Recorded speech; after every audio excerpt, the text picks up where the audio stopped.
As you prepare for retirement, you'll be faced with many important choices. We want you to make the right ones. Welcome to Financial Choices Matter with Charles Scott. Charles is an accredited investment fiduciary. He's well equipped to help you make sound financial decisions. We want you to experience a meaningful retirement. On our podcast, we believe financial choices matter.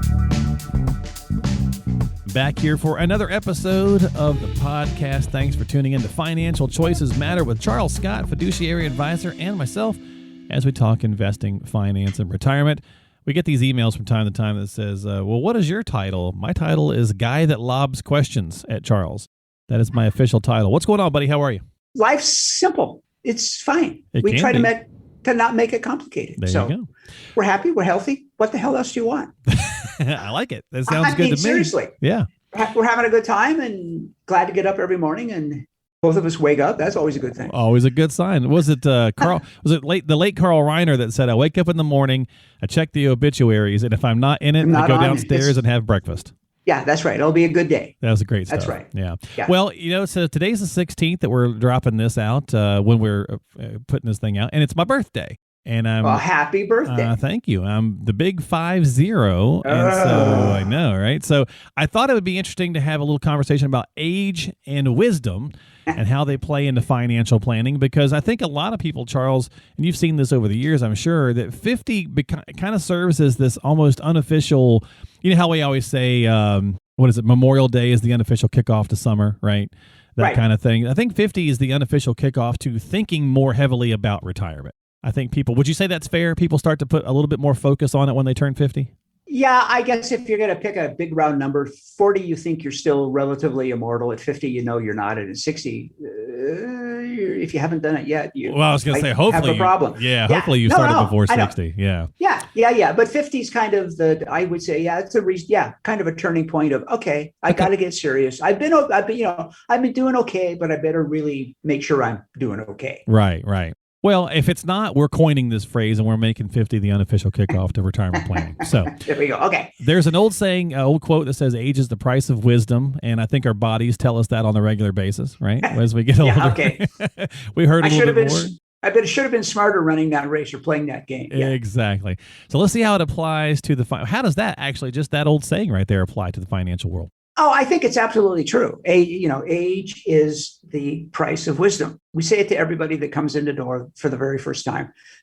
There's three things that go on out there. There's information, there's knowledge, and there's wisdom. Information's everywhere. I mean, you can find more stuff on the internet right now about investing in finances than when I was a stockbroker for a major Wall Street brokerage firm. Right. I mean, it's everywhere. Because it's everywhere doesn't mean it's good, but it's everywhere. Fair. And there's a ton of it. There's knowledge that comes next, and knowledge is having the ability to sift through all of the information and sort of begin to figure out what makes sense and what doesn't make sense and what's applicable and what's not. Right. So it's really important. And wisdom, honestly, only comes with age and experience. Isn't that kind of an interesting cosmic joke? It's like, why couldn't I be a little smarter earlier on? Oh, no, it's true. But you can't. It rarely ever works that way about things. And you just kind of have to see, how do I take all that information that is percolated for a long time, and I know more about all of this stuff, but how can I do things that are wise and appropriate for myself as well as for clients? Yeah. And there's no trick. There is no trick. It's just, it takes time to figure all this stuff out. You can know all of the stuff, but what do you do with it? It's a whole different thing. Yeah, and anybody who's has kids knows that even with all the knowledge we get, especially if you have kids later in life, right, you've become wiser as well, and you try to impart that to them, and some of it sticks, just like it did for us, right? Oh, sure. But a lot of it doesn't stick, and they have to kind of learn the hard way, so to speak. And it's an interesting thing about human beings that way. We have all this information in front of us, and we can hear it, but we don't assimilate it very well. No, but it's amazing. Our kids honestly said it to us, but I had said it about my parents. It's amazing how much smarter my parents get as I get older. Right. Very true. Because they just keep pounding into the head. Very true. And eventually it's like, oh, okay, that makes sense. Okay. Who Who Very knew? true. Yeah. Well, let's talk about some of those situations that you see, because you've been doing this for many years. Is there anything that you've consistently heard or saw people, come across and say that they wish they had done sooner or known sooner or done differently when they were younger? Because, I mean, obviously we all have this in life, right? Oh, man, I should have, could have, would have. Yeah. Exactly. But is there like a big one or two from a financial, standpoint? No, I mean, I think the biggest, and it's a very generic statement, is that they had really paid more attention and learned more earlier so that they could begin to put the pieces together. They don't have to get them all put together yet, but they have to kind of begin to figure out, how do I do this? What are the key components of coming up with a plan that's going to work really well for me for the rest of my life? And how do I invest and how do I do the other stuff? And I just think it's amazing to us how many people come in and they could, almost at any age, and so, have you thought about this? Have you thought about that? Have you thought about this other thing? Mm-hmm. And they're, and sadly, so many times there's just this blank stare coming back at us. Like, no, I never thought about that. Okay, that's okay. That's why you're here now. But I think I waited too long to begin to really think about this is the biggest one. That's the thing doesn't surprise me, but I think it's just human nature. Yeah. I often hear that, I wish I would have started saving sooner, or I wish I would have gotten to, started working with a professional sooner. Same kind of idea. Yeah, and, exactly. And maybe the other one is like taxes. I think recently we've heard a lot of people saying, I wish I would have been more tax efficient sooner. Yeah. Right? Oh, yeah. So those are like at the big three, if you were going to put three things together. I think so. And those are, there's only 5 things you can do in financial planning, and that's, that's true. Those are some of them. I mean, so yeah, if you just begin to plan. Exactly.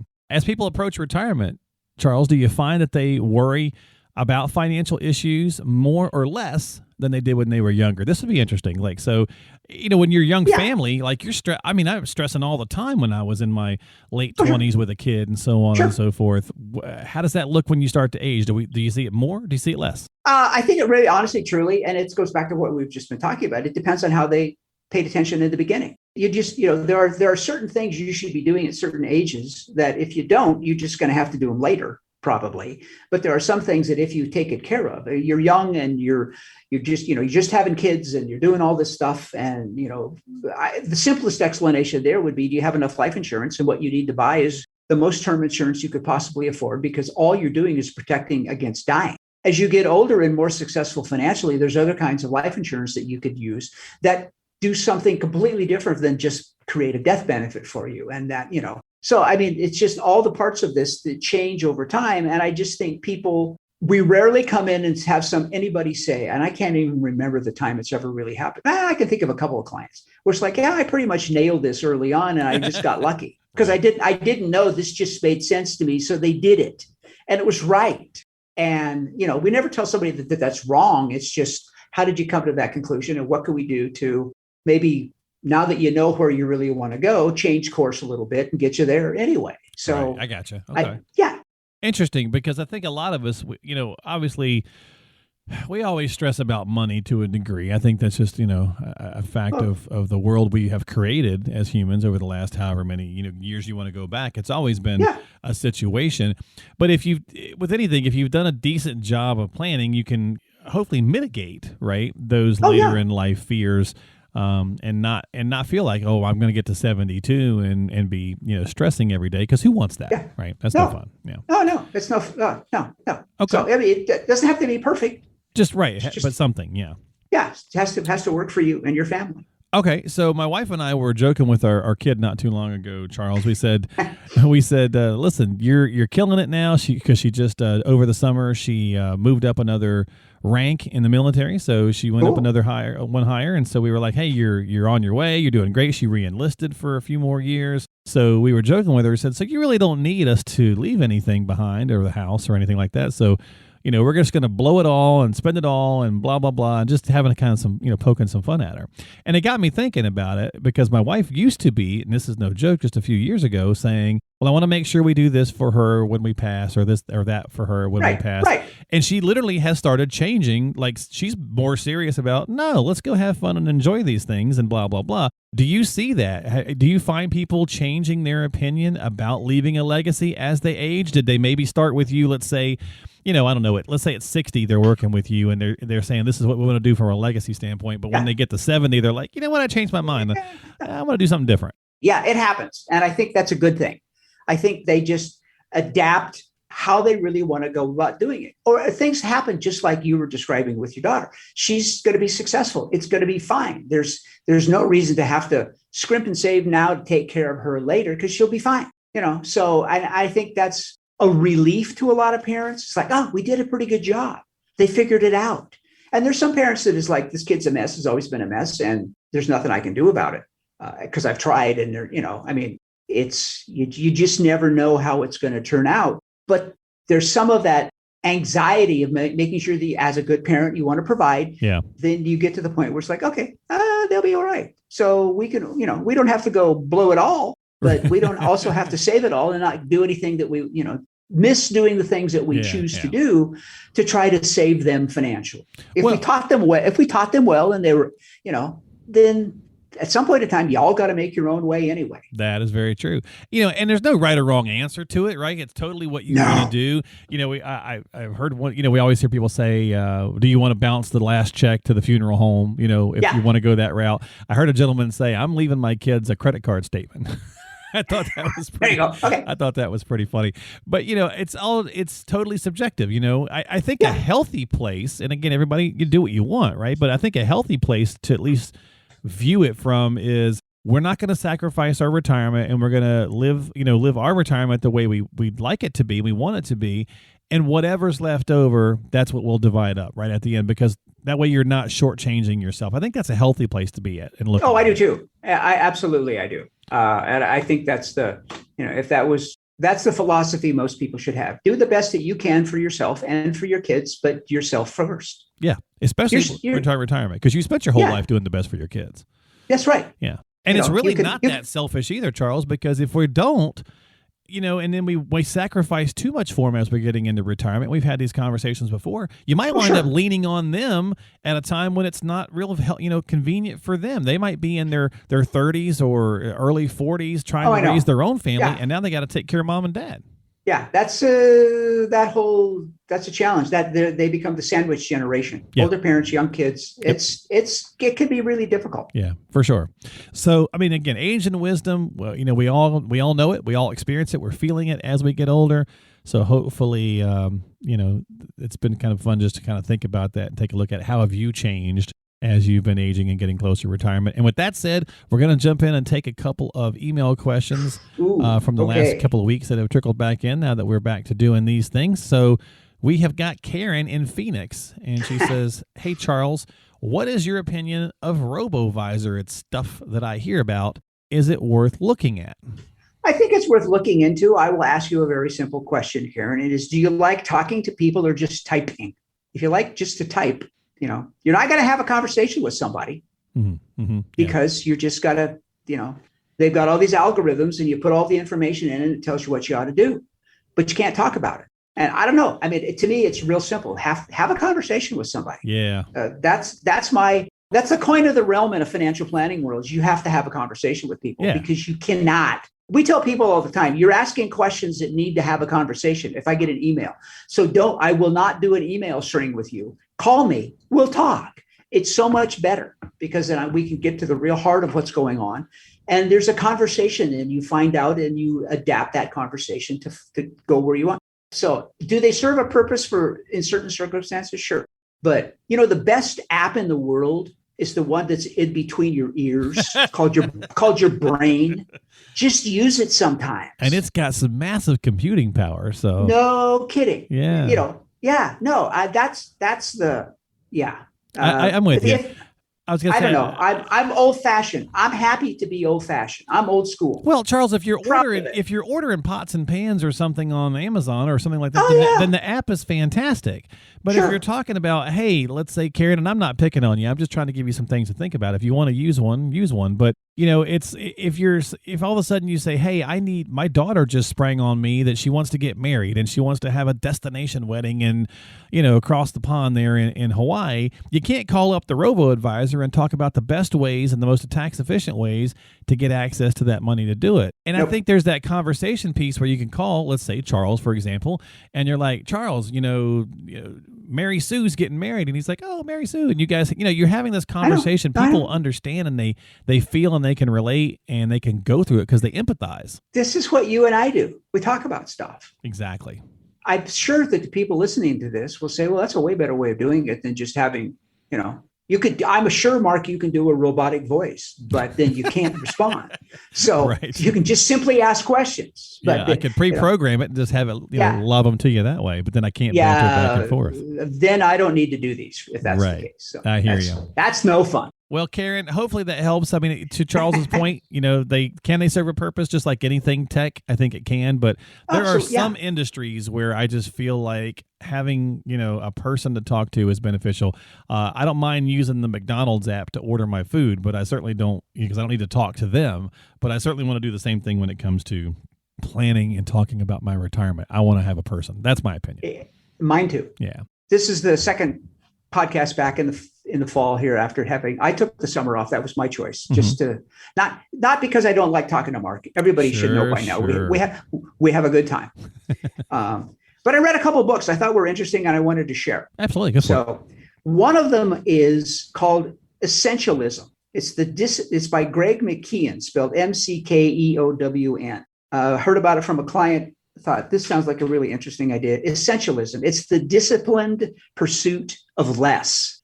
Find the things that are really, really important to you, whether it's personally or professionally or whatever it is, and get rid of the rest of the stuff. Just focus on the things that are truly essential. It will make your life simpler. It will make it easier. It will be decluttered. And there's a step-by-step process that you go through to do that. If you are pulled in a bunch of different directions, you're at work, for example, just learn how to say no to things politely. It was a really interesting way of just saying, let's just keep it simple, stupid. Well, we talked about that 2 weeks ago, right? Simplicity was a good key to things. Yeah, that's right. I mean, but this was a really kind of interesting way of looking at the things that you do all the time and then saying, is that really, really important? If it's not, don't do it, or do less of it and fade out of it and just see where you come back and then focus on the things that are really important. I just found it interesting. And I would recommend it because, I got it from a good friend of ours and it's made a huge difference in his professional life. And it was called Essentialism? Essentialism. Yep. Greg McKeown, The Disciplined Pursuit of Less. We'll put a link to it in the podcast notes. Oh, cool. Yeah. Okay. All right. The other one that I saw, and this one wasn't as stunning to me, but the other one was Digital Minimalism. Choosing a focused life in a noisy world. Oh, and it's by Cal Newport. And there is a theme here, obviously. And it's like, I never had a problem with the digital stuff. I am not connected. My phone is a phone. It could do other stuff, but my phone for me is basically just a phone.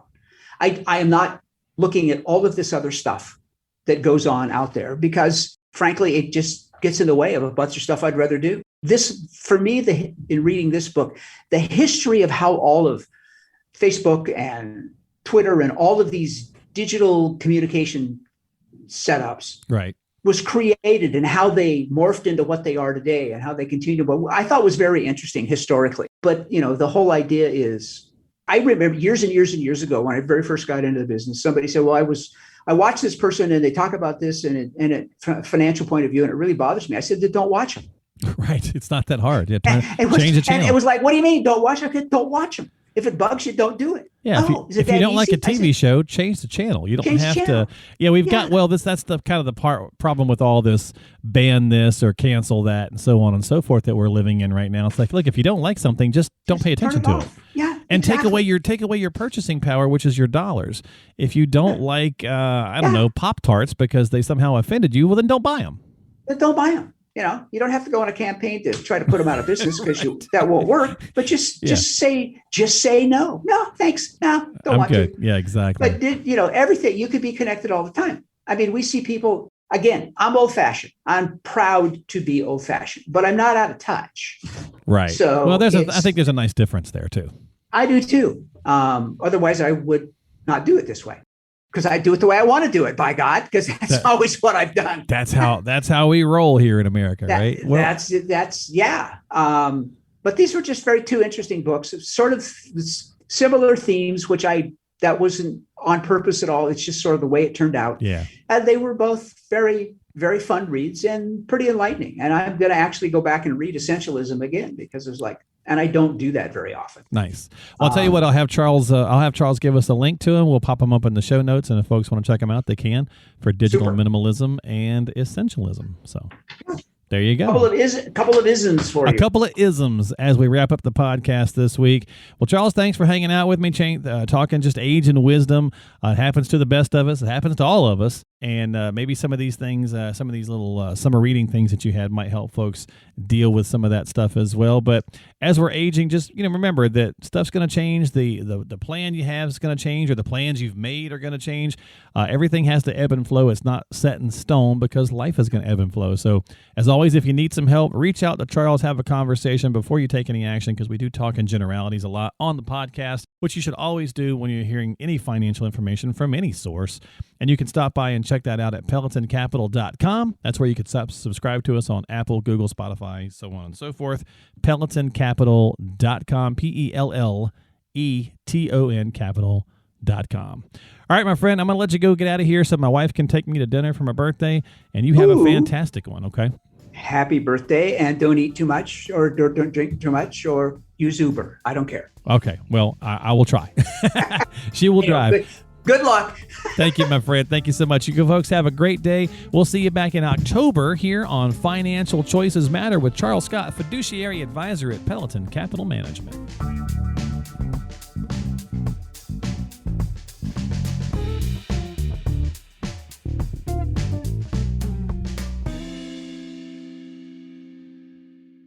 Financial planning and investment advisory services are provided by Peloton Capital Management Limited, a state-registered investment advisor. Past performance is not indicative of future results. No one should assume the information presented here serves as a receipt of or substitute for personalized individual advice provided by Peloton Capital Management. For more information, visit www.pelotoncapital.com.